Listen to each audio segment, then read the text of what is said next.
mohon ini supaya majelis ini kan majlisul iltorti Rasulillah, coba terlatihlah mengatakan Allah itu subjek, Allah itu al-fa'ilul mukhtar, Allah itu al-fa'ilul mukhtar, Allah itu yang menentukan alam ini, dan Allah mensifati dirinya wa annahu huwa adhaka wa abka. Allah itu zat yang memberi orang itu bisa tertawa, dan Allah juga yang memberikan orang itu bisa menangis.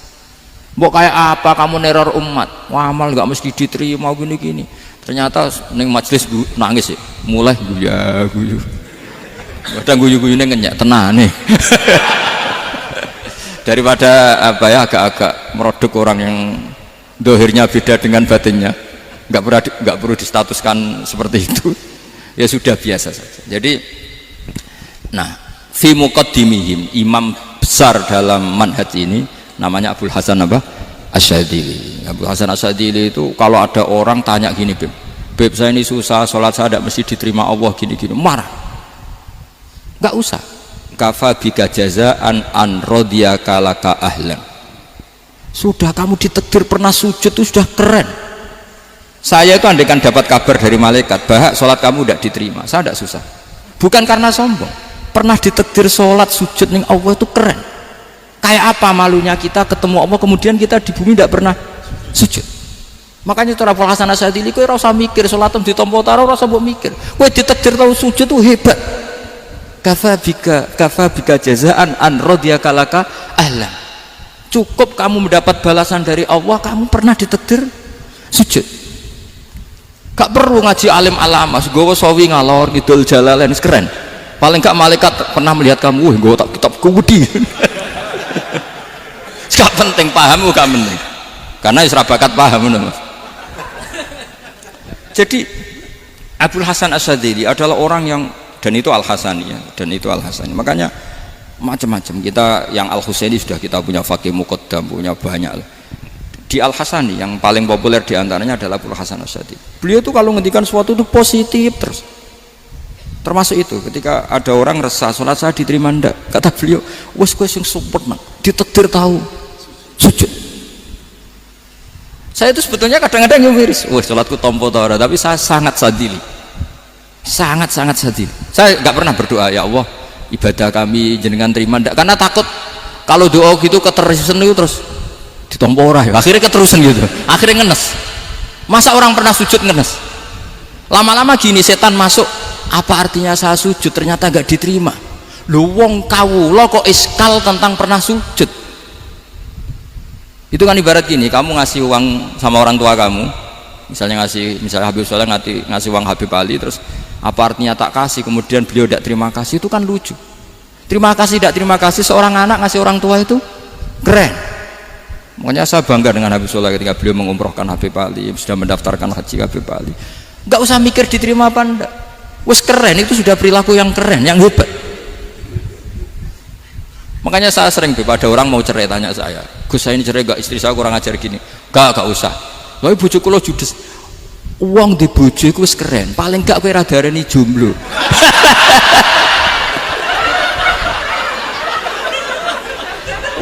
Diarani duda ora enak.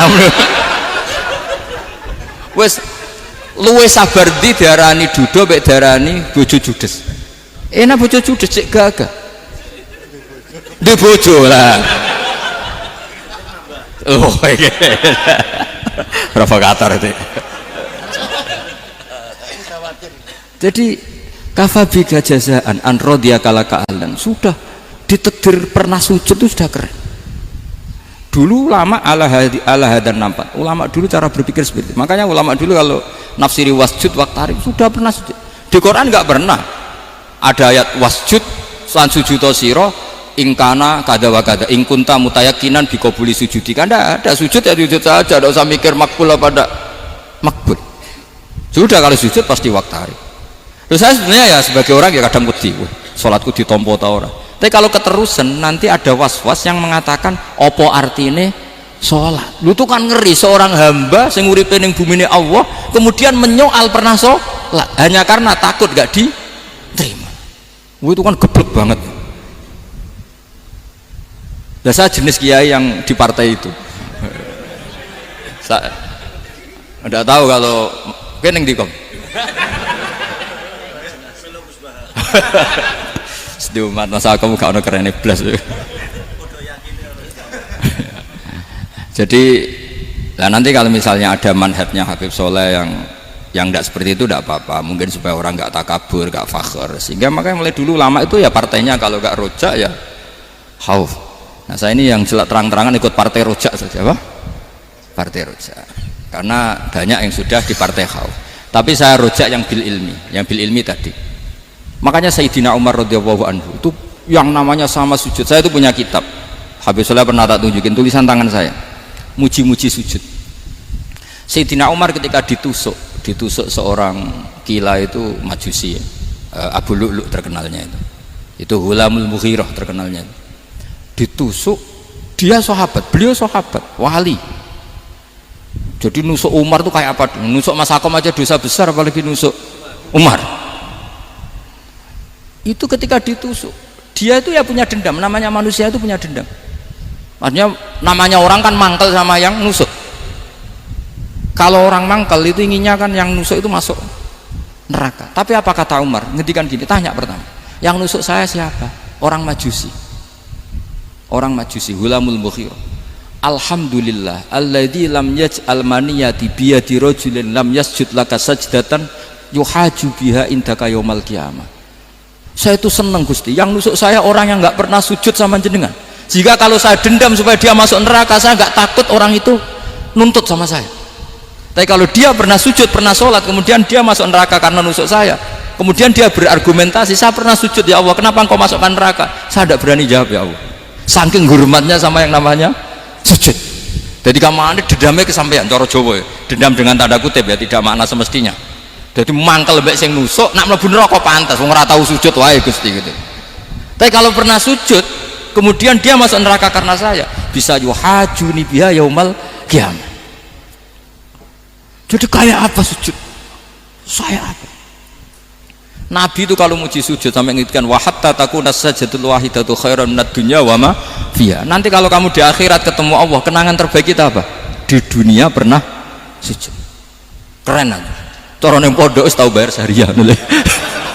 Cara sowan kiai tau ngampopi Mas. Wis go jajan. Nah tapi kadang setan itu masuk tadi, apa artinya sujud gak mesti ditompo, apa artinya sowan Habib ngaturi gak mesti ditompo, ngaturi kiai, akhirnya ada ketakutan. Nah kalau ketakutan ini berlebihan lama-lama, ma faidatus sujud. Wah itu sudah buruk sekali, wong hamba kok tanya ma faidatus sujud. Nah ini di pentingnya mazhab-mazhab Syadzili. Jadi saya ngaji agak-agak uraan wa amdan. Kalau ini watak sudah, bukan. Jadi uraan itu ada dua, ada yang amdan bismil ilmunya banyak terus milih manhaj, insya Allah saya partai itu. Ada yang uraan bakat Mas, ada ya? Ada apa banyak? Nah sebetulnya khauf juga gitu Bim, ada khauf itu karena ilmu, ada Habib alim alama atau kiai alim alama, dia tahu masyarakat kalau ngikuti Gus Bak nanti jadi fakhr, kurang tawaduk, terus dia milih partai khauf. Lah yang buruk itu ada kiai yang milih khauf pancen dari awal sati cilik ya. Jenisnya wis sati. Jadi sebenarnya dia tidak cukup ilmunya nerangkan khauf, cuma jenisnya wis sati cilik. Wong ning omah lawang dikunci ono gludak-gludak, ono hantu putih. Jadi ya sama, yang bawa rojak bisa bawaan dablek, yang bawa khauf bisa saja bawaan ati cilik. Nah kita ingin yang bawa rojak ya bismil ilm, yang bawa khauf juga bismil ilm. Ya ono teh Mas, wong sing ati gede, pegawene dua blek, tapi enggak bawaan rojak, memang bawaan dablek. Ada yang ati cilik tapi